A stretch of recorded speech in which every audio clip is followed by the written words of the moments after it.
तर फायनली इथे आपले तिळगुळ तयार झालेले आहेत. तुम्हीही अशा पद्धतीने तिळगुळाचे लाडू बनवून बघा, छान होतात. तुम्हाला चिक्की बनवायची असेल चिक्की पण बनवू शकता किंवा असे लाडू पण बनवू शकता.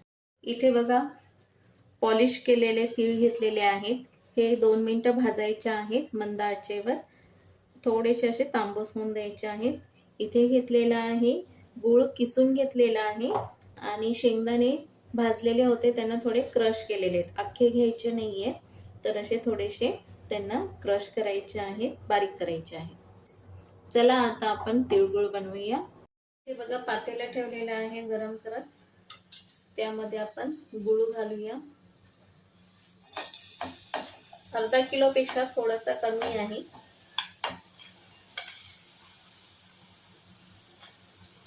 चारशे ग्रॅम पर्यंत हा गूळ आहे. तर हा गूळ आधी आपण त्याचा पाक करायचा आहे. पाक व्यवस्थित झाला पाहिजे, म्हणजे तिळगुळ चांगले होतात. मंद आचेवर गूळ आधी वितळून घ्यायचा आहे आणि हळूहळू त्याचा पाक तयार करायचा आहे. हे बघा, पाक आता गुळाचा आता पाक तयार होईल. 2-3 मिनिटांमध्ये पाक तयार होईल.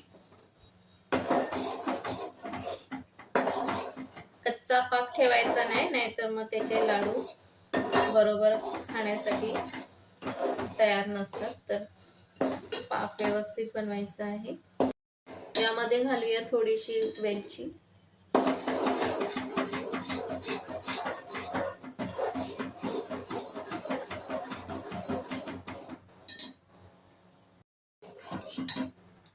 असं छान असं लाल पाक तयार होत आलाय. पण हा झालाय की नाही आपण चेक करूया. चेक करण्यासाठी आपण पाणी घेतलेलं आहे आणि यामध्ये आपण 1 थेंब टाकूया. हे बघा, आणि ह्याच्यामध्ये हे बघा असं गोळा झालेला आहे. जेवढा कडक होईल तेवढा पाक चांगला तयार होतो. आता हा पाक तयार झालेला आहे. तर आपण ह्याच्यामध्ये आता आपलं साहित्य टाकूया. गूळ, शेंगदाणे आणि तीळ. बघा, छान असा पाक तयार झालेला आहे. आता या गुळामध्ये राहतील तेवढे तीळ घालायचे आहेत आणि शेंगदाणे. तर हे बघा, शेंगदाणे घातलेले आहेत आणि तीळ घालायचे. मिक्स करून घ्यायचे चांगले. आपल्या अंदाजानुसार तीळ आणि शेंगदाणे घालायचे आहेत. तुम्ही फक्त तिळाचे पण करू शकता. हे चांगले मिक्स करून घ्यायचे आहे.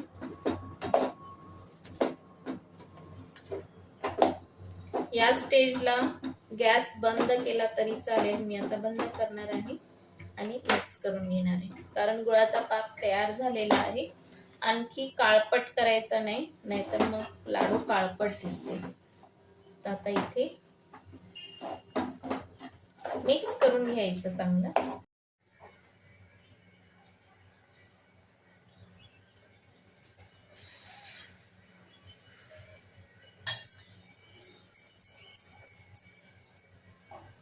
तुम्हाला पाहिजे तेवढे छोटे मोठे असे लाडू तयार करून घ्यायचे आहे. असे लाडू तयार करायचे.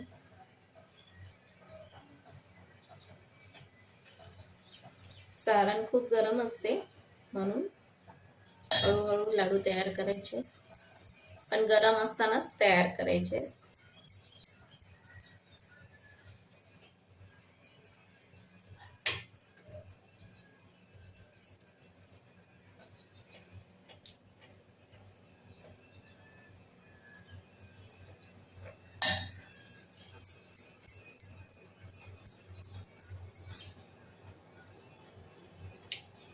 सर्व लाडू मी तयार करून घेते. तर फायनली इथे आपले तिळगुळ तयार झालेले आहेत. तुम्हीही अशा पद्धतीने तिळगुळाचे लाडू बनवून बघा, छान होतात. तुम्हाला चिक्की बनवायची असेल चिक्की पण बनवू शकता किंवा असे लाडू पण बनवू शकता. सगळ्यांना कांचनवड कडून मकर संक्रांतीच्या हार्दिक शुभेच्छा. कशी वाटली तुम्हाला रेसिपी? आवडली असेल तर नक्की शेअर करा, लाईक करा आणि नवीन असाल तर चॅनलला सबस्क्राईब करायला विसरू नका. आता भेटूया नवीन रेसिपीमध्ये. तोपर्यंत नमस्कार.